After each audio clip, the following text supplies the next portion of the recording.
ಬೆಂಗಳೂರಲ್ಲಿ ಆಟೋ ಹತ್ತೋದಂದ್ರೆ ಮೊದಲು ಡೆಸ್ಟಿನೇಷನ್ ಕೇಳೋದಲ್ಲ, ನಮ್ಮ ಪಾಕೆಟಲ್ಲಿ ಎಷ್ಟು ದುಡ್ಡಿದೆ ಅಂತ ಚೆಕ್ ಮಾಡ್ಕೊಳ್ಳೋ ಪರಿಸ್ಥಿತಿ ಬರ್ತಿದ್ಯಾ ಅನ್ನುವಂಥ ಪ್ರಶ್ನೆ ಈಗ ಶುರುವಾಗಿದೆ. ಒಂದ್ ಕಡೆ ಬಸ್ ದರ, ಇನ್ನೊಂದ್ ಕಡೆ ಮೆಟ್ರೋ ದರ. ಈಗ ಆಟೋ ಮೀಟರ್ ಕೂಡ ವೇಗವಾಗಿ ಓಡೋ ಚಾನ್ಸಸ್ ಇದೆ. ಯಾಕಂದ್ರೆ ಆಟೋ ಚಾಲಕರು ಈಗ ದೊಡ್ಡ ಬೇಡಿಕೆಯನ್ನ ಇಟ್ಟಿದ್ದಾರೆ. ಈಗಿನ ಮೀಟರ್ ದರದಲ್ಲಿ ಆಟೋ ಓಡಿಸೋದಕ್ಕೆ ಸಾಧ್ಯ ಇಲ್ಲ, ಕಾರಣ ಆಟೋ ಗ್ಯಾಸ್ ದರ ಜಾಸ್ತಿ ಆಗಿದೆ ಅಂತ. ಹಾಗಿದ್ರೆ ಮೊದಲು ಗ್ಯಾಸ್ ರೇಟ್ ಎಷ್ಟಿತ್ತು, ಈಗ ಎಷ್ಟಾಗಿದೆ, ಆಟೋ ಚಾಲಕರ ಡಿಮ್ಯಾಂಡ್ ಏನು, ಇದ್ರ ಬಗ್ಗೆ ಜನ ಏನು ಹೇಳ್ತಾರೆ ಕೇಳ್ಕೊಂಬರೋಣ. ಸರ್, ನಮ್ಮ ಸಮಸ್ಯೆ ಇರೋದು ಇವಾಗ ಗ್ಯಾಸ್ ರೇಟು ಜಾಸ್ತಿ ಆಗಿದೆ, ಮೀಟ್ರ್ ರೇಟ್ ₹1 ಜಾಸ್ತಿ ಮಾಡ್ತಾ ಇಲ್ಲ. ಅವ್ರು ನೋಡಿದ್ರೆ ಅಲ್ಲಿ ಇಲ್ಲಿ ಎಲ್ಲ ಮಾಡಿದ್ದೀನಿ ಗೌರ್ಮೆಂಟ್ ರೇಟ್ ಮಾಡಿದ್ದೀನಿ ಅಂತಾರೆ. ಎಲ್ಲಿ ಮಾಡಿದ್ದಾರೆ ಗೌರ್ಮೆಂಟ್ ರೇಟು? ಇವಾಗವರೆಗೂ ಒಂದೊಂದು ಬಂಕಲ್ಲಿ ಒಂದೊಂದು ರೇಟ್ಗಳು ಇದೆ, ಅಲ್ಲಿದೆ ಇಲ್ಲಿದೆ. ಇವಾಗ ₹50 ಮಾಡ್ತೀನಿ ಅಂದವ್ರು ಎಲ್ಲಿಂದ ಮಾಡ್ತಾ ಇದ್ದಾರೆ ₹50?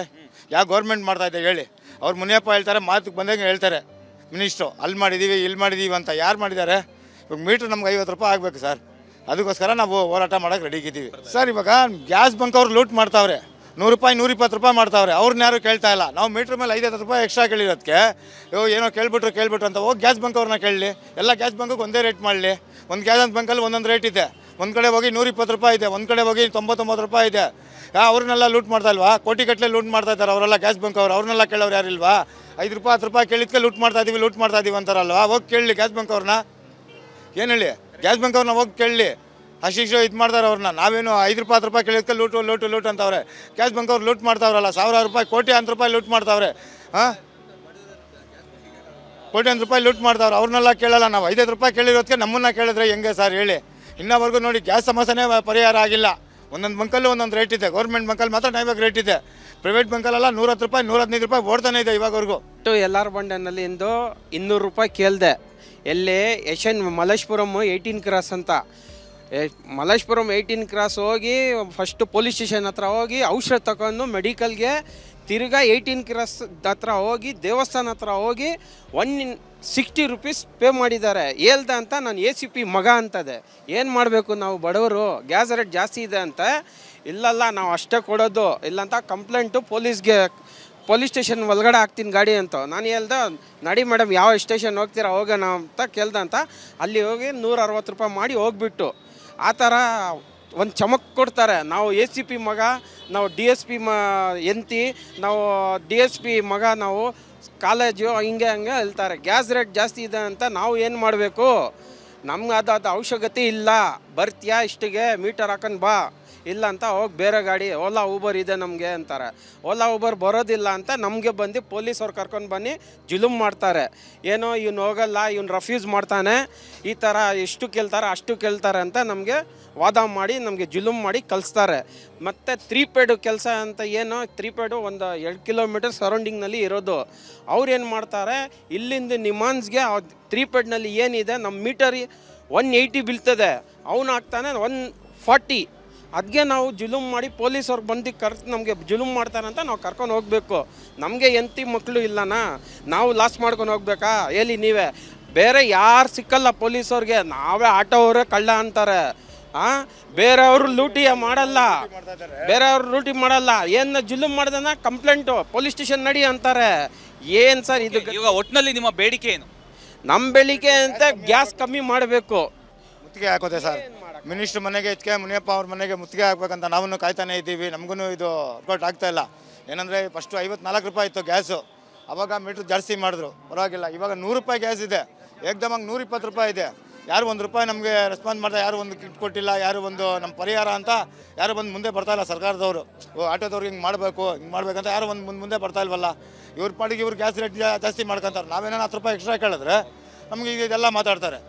ನಮಗೇನಂದರೆ ಇವಾಗ ಸರ್, ಇವಾಗ ಇರೋ ಗ್ಯಾಸ್ ರೇಟ್ಗೆ ಆ್ಯಕ್ಚುಲಿ ನಮಗೆ ಮಾಡಲೇಬೇಕು, ₹50 ಮಿನಿಮಮ್ ಮಾಡಲೇಬೇಕು ನಮಗೆ. ನಾವು ಹೇಳ್ತಾ ಇಲ್ಲ ಗ್ಯಾಸ್ ಈಗ ಜಾಸ್ತಿ ಮಾಡಿದಾರಲ್ಲ, ಅದನ್ನು ಕಡಿಮೆ ಮಾಡಬೇಕು ಅಷ್ಟೇ. ಆಮೇಲೆ ಇವಾಗ ಹೇಳ್ತಾ ಇಲ್ಲ, LPG ಸ್ವಲ್ಪ ಕಡಿಮೆ ಮಾಡಬೇಕು ಹೊರತು ಎಲ್ಲ ಬಂಕಲ್ಲಿ ಒಂದೇ ರೇಟ್ ಇರಬೇಕು. ಒಂದು ಬಂಕಲ್ಲಿ ಒಂದೊಂದು ರೇಟ್ ಇದೆ. ಹೌದು. ಒಂದು ಬಂಕಲ್ಲಿ 95 ಇದೆ, ಇನ್ನೊಂದು ಬಂಕಲ್ಲಿ 89 ಇದೆ, ಇನ್ನೊಂದು ಬಂಕಲ್ಲಿ 99 ಇದೆ. ಆ ಥರ ಎಲ್ಲ ಇದೆ.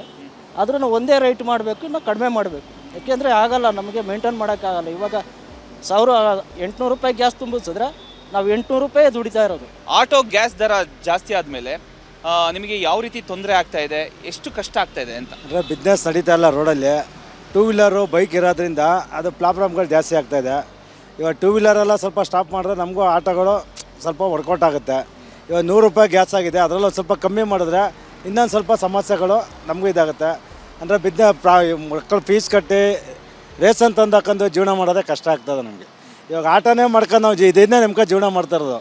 ಇದನ್ನು ನೆಮ್ಕ ಜೀವನ ಮಾಡೋದ್ರಿಂದ ಸ್ವಲ್ಪ ಎಲ್ಲ ಕಮ್ಮಿ ಮಾಡಿದ್ರೆ ಸ್ವಲ್ಪ ಹೆಂಗೆ ನಮಗೆ ವರ್ಕೌಟ್ ಆಗುತ್ತೆ. ಆಟೋ ಚಾಲಕರು ಬಂದು ಇಲ್ಲಿ ಕಂಪ್ಲೇಂಟ್ ಏನಾದರೂ ಮಾಡ್ತಾ ಇದ್ದಾರೆ? ಕಂಪ್ಲೇಂಟ್ ಏನು ಮಾಡೋಂಗಿಲ್ಲ, ಅವರು ಪ್ರೆಷರ್ ಬೇಕಂತ ಇರ್ತಾರೆ ಆಟೋ ಅವರು ಅಷ್ಟೇ, ಬೇರೆ ದಿನಿಲ್ಲ. 210 200 ಕೊಡ್ರಿ ಅಂತ ಕೊಡ್ತಾರೆ.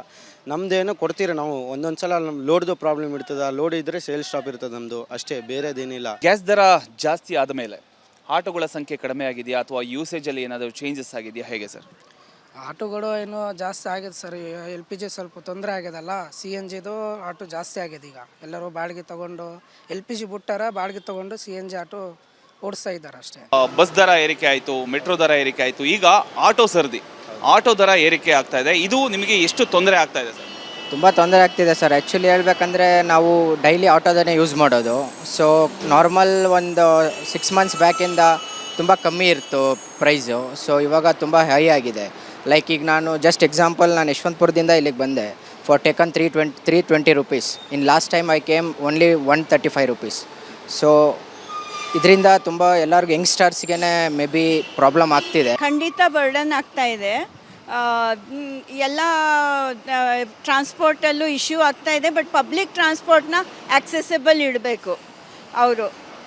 ಅದಕ್ಕೆ ಅವ್ರು ಏನು ಅದಕ್ಕೆ ವ್ಯವಸ್ಥೆ ಮಾಡೋಕ್ಕಾಗುತ್ತೋ. ಈ ಫ್ರೀ ನನಗೆ ಆ್ಯಕ್ಚುಲಿ ಫ್ರೀ ಕೊಟ್ಟಿರೋದು ಲೇಡೀಸ್ಗೆ ಒಂಚೂರು ಇಷ್ಟ ಇಲ್ಲ. ಅದ್ರ ಬದಲು ಸಬ್ಸಿಡೈಸ್ಡ್ ಆಗಿ ಎಲ್ರಿಗೂ ಮಾಡಿದ್ರೆ ಕಾಮನ್ ಪಬ್ಲಿಕ್ಗೆ ಅದು ಬೆಟರ್ ಐಡಿಯಾ ಅಂತ ಅನ್ಸುತ್ತೆ. ಮೀಟರ್ ರೇಟ್ ಜಾಸ್ತಿ ಮಾಡಿದರೆ ನೀವು ಆಲ್ಟರ್ನೇಟ್ ವ್ಯವಸ್ಥೆ ಏನಾದರೂ ಮಾಡ್ಕೊಳ್ತೀರಾ, ಹೇಗೆ? ಆಲ್ಟರ್ನೇಟ್ ವ್ಯವಸ್ಥೆ ಬೇಕು. ಬಿಕಾಸ್ ಆಟೋ ರೇಟ್ ಜಾಸ್ತಿ ಆಗಿದೆ, ನಾವೆಲ್ಲ ಬಸ್ಸಲ್ಲೇ ಟ್ರಾವೆಲ್ ಮಾಡಬೇಕು. ಸೊ ಬೈ ಚಾನ್ಸ್ ಬಸ್ಸು ತುಂಬ ದೂರ ಇದ್ದರೂ ಕೂಡ ಬಸ್ಸೇ ಟ್ರಾವೆಲ್ ಮಾಡಬೇಕು. ಸೊ ಅದರಲ್ಲಿ ಸ್ವಲ್ಪ ಇದು ಪ್ರಾಬ್ಲಮ್ ಆಗುತ್ತೆ. ಈಗ ಸರ್ಕಾರ ಯಾರ ಪರ ನಿಲ್ಲಬೇಕು ನಿಮ್ಮ ಪ್ರಕಾರ? ಚಾಲಕನ ಪರನ ಅಥವಾ ಪಬ್ಲಿಕ್ ಪರನ? ನನ್ನ ಪ್ರಕಾರ ಪಬ್ಲಿಕ್ ಪರ ನಿಲ್ಲಬೇಕು. ಯಾಕಂದರೆ ಚಾಲಕರು ಕೂಡ ಪಬ್ಲಿಕ್ ಜನಾಂಗಕ್ಕೆ ಸೇರಿದವರು. ಇವಾಗ ಪಬ್ಲಿಕ್ಕಿಗೆ ತೊಂದರೆ ಆಗ್ತಿದೆ ಅಂದರೆ ಇಂಡೈರೆಕ್ಟಾಗಿ ಅವ್ರಿಗೂ ತೊಂದರೆ ಆಗುತ್ತೆ ತಾನೆ. ಅದಕ್ಕೆ ನಾನು ಅಂದ್ಕೊಂಡಿದ್ದೀನಿ ಪಬ್ಲಿಕ್ ಪರ ನಿಲ್ಲಬೇಕು ಗೌರ್ಮೆಂಟ್ ಅಂತ. ಒಂದು ಕಡೆ ಆಟೋ ಚಾಲಕರ ಬದುಕಿನ ಕಷ್ಟ, ಇನ್ನೊಂದು ಕಡೆ ಸಾಮಾನ್ಯ ಜನರ ಖರ್ಚಿನ ಟೆನ್ಷನ್. ಇವೆರಡರ ಮಧ್ಯೆ ಸರ್ಕಾರ ಯಾವ ತೀರ್ಮಾನ ತೆಗೆದುಕೊಳ್ಳುತ್ತೆ ಅನ್ನೋದೇ ಕುತೂಹಲ. ಕ್ಯಾಮ್ರಾ ಪರ್ಸನ್ ನವೀನ್ ಜೊತೆ ಪ್ರಮೋದ್ ಬೋಪಣ್ಣ, PNS ವಿಸ್ತಾರ ನ್ಯೂಸ್, ಬೆಂಗಳೂರು.